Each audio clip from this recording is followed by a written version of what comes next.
Hello everyone, welcome to my channel R K law study circle. आज आपण Indian evidence ॲक्टचा admission याविषयी माहिती पाहणार आहोत. यामध्ये आपण पाहणार आहोत what is mean by the admission, म्हणजे ॲडमिशन म्हणजे काय. Section 17, section 18, section 19 and section 20. Admission म्हटलं की आपल्याला खूप सारे प्रश्न पडतात. ॲडमिशन कोर्टामध्ये केव्हा ग्राह्य धरलं जातं, तिर्हाईक व्यक्तीनं ॲडमिशन दिल्यानंतर ते ग्राह्य धरलं जातं का, त्याचं इव्हिडेंटरी व्हॅल्यू काय, ॲडमिशन हा कन्क्लुझिव्ह म्हणजेच निर्णायक पुरावा आहे का, या सर्व प्रश्नाचे उत्तरे आपल्याला सेक्शन 70 to 20मध्ये मिळतील. वन बाय वन आपण ते सेक्शन पाहू. Firstly section 17, definition of admission. An admission is a statement, oral or documentary, or contained in electronic form, which suggests any inference as to any fact in issue or relevant fact, and which is made by any of the persons and under the circumstances hereinafter mentioned. म्हणजेच admission म्हणजे काय. Admission म्हणजे कबुली. Simply लँग्वेजमध्ये सांगायचं झालं तर कबुली म्हणजेच ॲडमिशन म्हणजे दिवाणी किंवा फौजदारी कोर्टात प्रत्येक खटल्यात काही ना काही वादतथ्य म्हणजेच फॅक्ट इन इश्यू आणि रिलेव्हंट फॅक्ट म्हणजे संबंध तथ्य असतात. या दोन्ही संदर्भात ज्यामुळे अनुमान म्हणजेच प्रोझम्पशन सूचित होते आणि ते यापुढील कलमात म्हणजे सेक्शन 18 to 31 मधील कोणतीही व्यक्ती विशिष्ट परिस्थितीमध्ये कथन करत असते किंवा स्टेटमेंट करत असते. मग ते स्टेटमेंट तोंडी स्वरूपात असेल किंवा लेखी स्वरूपात असेल किंवा इलेक्ट्रॉनिक फॉर्म्समध्ये असेल, त्याला आपण कबुली म्हणजेच ॲडमिशन असं म्हणतो. आणखी सिम्पली लँग्वेजमध्ये सांगायचं झालं तर ॲडमिशन म्हणजे कोणत्याही व्यक्तीने केलेल्या स्टेटमेंट, मग ते स्टेटमेंट किंवा कथन तोंडी स्वरूपात असेल, लेखी स्वरूपात असेल किंवा इलेक्ट्रॉनिक स्वरूपात असेल, त्या सर्व केलेल्या स्टेटमेंटचा डायरेक्टली संबंध केसमधील वादतथ्याशी म्हणजेच फॅक्ट इन इश्यूशी किंवा लागू तथ्याशी म्हणजेच रिलेव्हंट फॅक्टशी असतो. त्या सर्वांना आपण कबुली किंवा ॲडमिशन असं म्हणतो. Section 18, admission by party to proceeding or his agent. Section 18 lays down the list of a person by whom an admission can be made. Section 18 lays down 5 classes of a person who can make admission in a given cases. म्हणजे section 18मध्ये आपण पाहणार आहोत कोणकोणत्या परिस्थितीमध्ये दिलेले statement म्हणजेच कथने या कायद्याने कबुली होतात. तसेच सेक्शन 18 प्रमाणे निश्चित कोणत्या व्यक्तींना कबुली देता येते हे सुद्धा सांगितलेले आहे. तसेच सेक्शन 18मध्ये 5 असे पर्सनचे क्लास सांगितलेले आहेत की त्या व्यक्तींना दिलेल्या स्टेटमेंट म्हणजेच कबुल्या हे कोर्टामध्ये ग्राह्य धरलं जाते व त्यांना कबुली देता येते. आपण वन बाय वन त्या पर्सनचे नेम पाहू.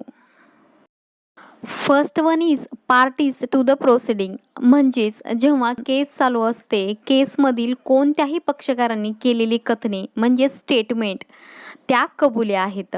म्हणजे एकंदरीत सांगायचं झालं तर जेव्हा केस चालू असते, केसमधील कोणत्याही पक्षकारांनी दिलेल्या स्टेटमेंट त्या कबुल्या आहेत आणि पक्षकारांना कबुल्या देता येतात आणि त्या कबुल्या त्या पक्षकारावर बंधनकारक आहेत जो पक्षकार त्या स्टेटमेंट किंवा कबुल्या देतो. म्हणजेच admission is a best evidence. म्हणजेच ॲडमिशन हा एक बेस्ट एव्हिडन्स आहे. कुणाविरोधात? The party who has made it. जी पार्टी त्या कबुली देते किंवा स्टेटमेंट देते.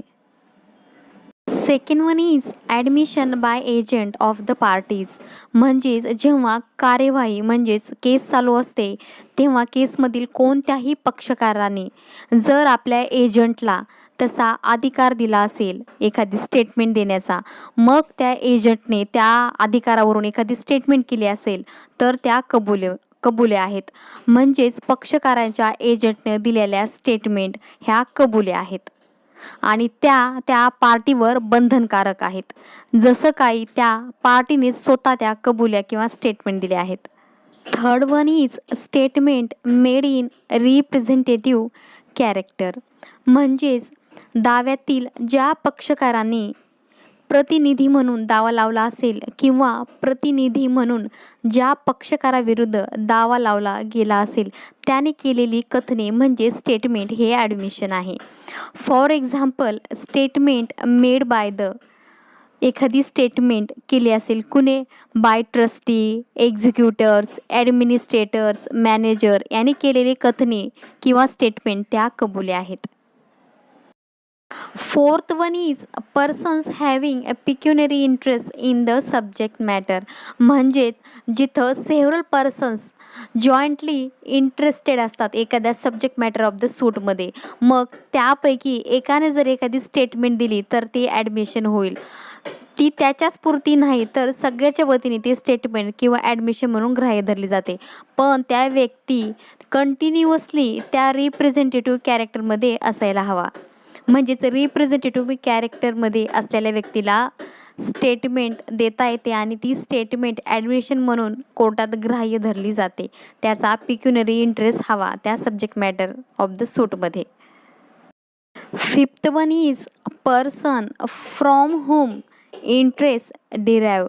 म्हणजे एखाद्या व्यक्तीने एखाद्या सब्जेक्ट मॅटर ऑफ द सूटमध्ये एखादा इंटरेस्ट डिराईव्ह केला असेल तर त्या व्यक्तीने केलेली कथने किंवा स्टेटमेंट ते ॲडमिशन म्हणून ग्राह्य धरलं जातं. According to section 19, admission by person whose position must be proved as against party to suit. According to section 19, statement made by third person when admissible. That statement admissible if that statement made against him, that statement affect his position and liability, that statement prove the liability and position of the party in the suit or proceeding. अगदी simply लँग्वेजमध्ये मी तुम्हाला section 19 समजून सांगणार आहे. जेव्हा एखाद्या third पर्सनचे म्हणजेच एखाद्या तिर्हाईक व्यक्तीचे स्टेटमेंट किंवा कथन कोर्टामध्ये कबुली म्हणून केव्हा ॲडमिट केलं जातं किंवा केव्हा ग्राह्य धरलं जातं त्याची स्टेटमेंट कबुली म्हणून किंवा ॲडमिशन म्हणून, जेव्हा अशी स्टेटमेंट त्याच्या हिताविरुद्ध असते, अशी स्टेटमेंट किंवा कथन त्याचे दर्जा आणि दायित्व याच्यावर परिणाम करणारे असतं, असे स्टेटमेंट त्याचे दर्जा आणि दायित्व सिद्ध करणारे असतं, तेव्हा त्याची स्टेटमेंट किंवा कथन कोर्टामध्ये ग्राह्य धरलं जातं आणि त्याला कबुली म्हणून कोर्ट त्याला ॲडमिट करतो.